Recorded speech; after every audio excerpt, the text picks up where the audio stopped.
Bem e mal. Eu nasci no Pará, numa cidade pequena, que não citarei o nome e nem o meu.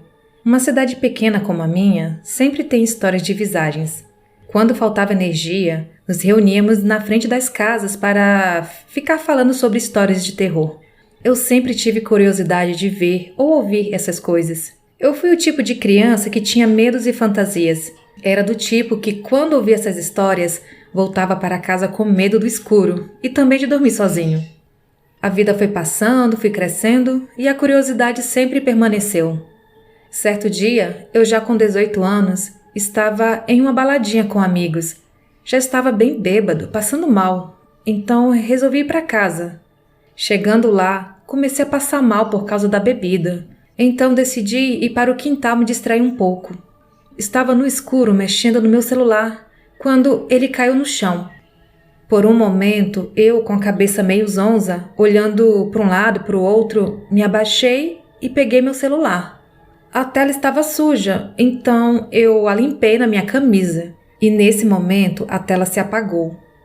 Quando olhei na minha frente, tinha uma coisa cujo rosto eu não conseguia identificar. Foi bem assustador.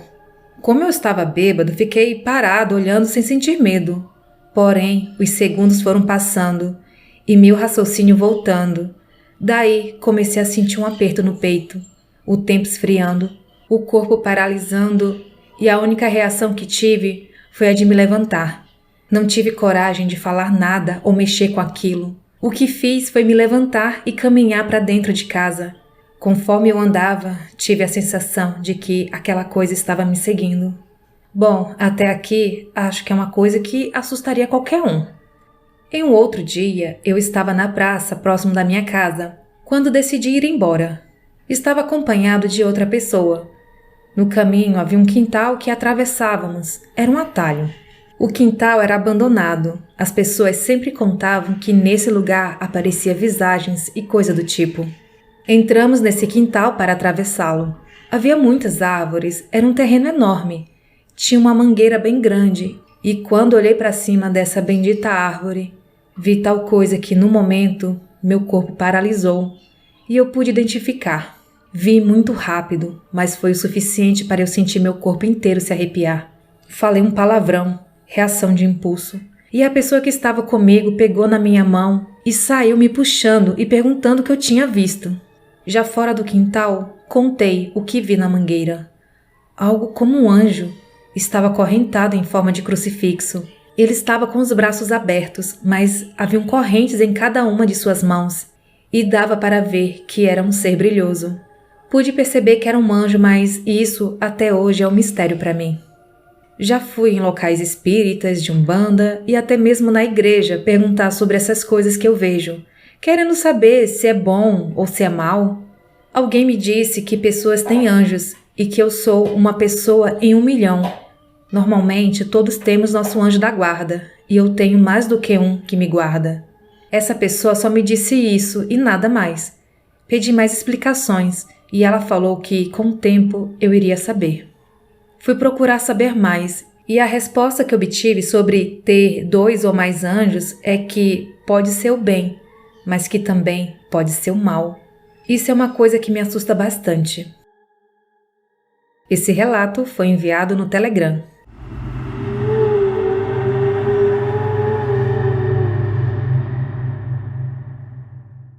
Moça misteriosa no cemitério.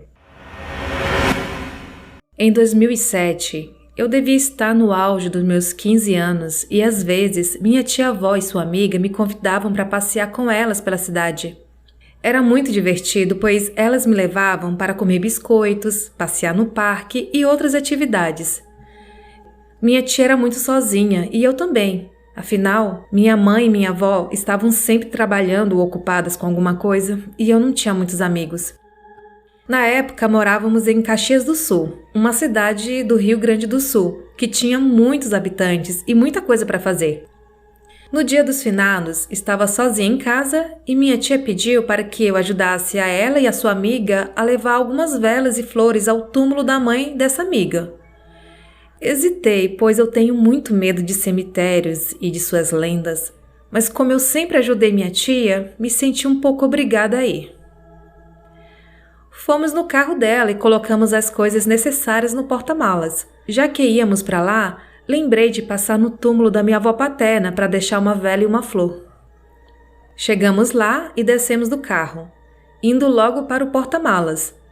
Deveria ser umas 6 horas da tarde e, como era inverno, anoitecia cedo. Estava muito escuro e havia poucas pessoas no cemitério. E isso já me causou calafrios, pois eu já odiava cemitérios, ainda mais à noite e com quase ninguém. Enquanto ajeitávamos as coisas, minha tia se virou em direção ao cemitério e se surpreendeu. Em cima de um túmulo aleatório, havia algo como um poste ou um palanque preto, porém reluzente, pois se destacava na escuridão do local. Não havia luzes por perto e o túmulo não ficava muito longe de onde nós estávamos. Porém, ali, ao redor, já não havia mais ninguém. O tal poste não era muito alto, mas era extremamente negro, mais escuro do que o próprio céu.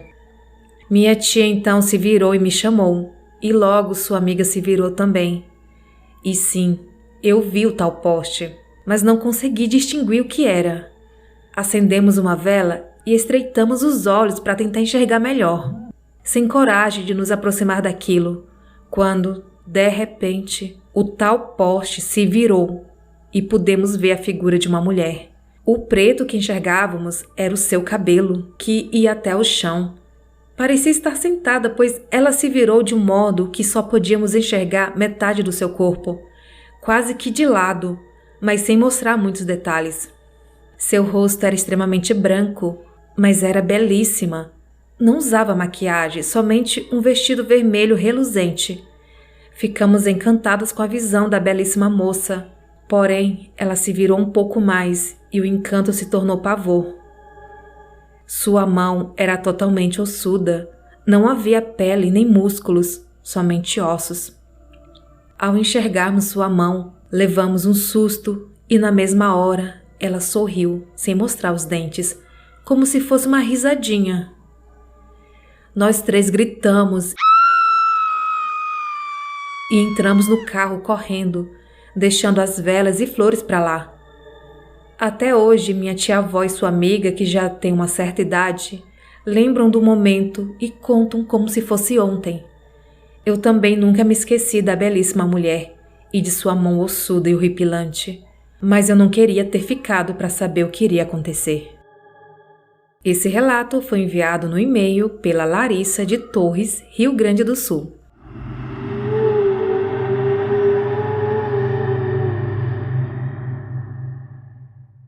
E estes foram os relatos de hoje. Pessoal, não lancei mais episódios porque eu ainda estou mexendo com a reforma da casa, estou com a mão na massa, literalmente. Pintando, passando massa, essas coisas. Mas logo logo poderei deixar o podcast do jeito que vocês merecem, com muito mais relatos.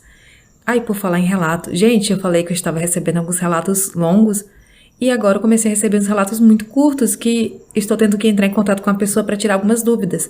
Então, vocês podem mandar o relato de vocês com mais detalhes possível, tá bom? É melhor do que mandar curtinho demais. Pessoal, lembrando a vocês que tem uma campanha no site do Apoia-se. E se vocês quiserem ajudar o podcast, vocês podem colaborar a partir de R$5 mensais ou através do Pix, que é o assustadoramente@outlook.com. Me ajude também dando 5 estrelas aqui no Spotify ou na plataforma de áudio onde você escuta, qualifique, dá a maior nota possível se achar que eu mereço.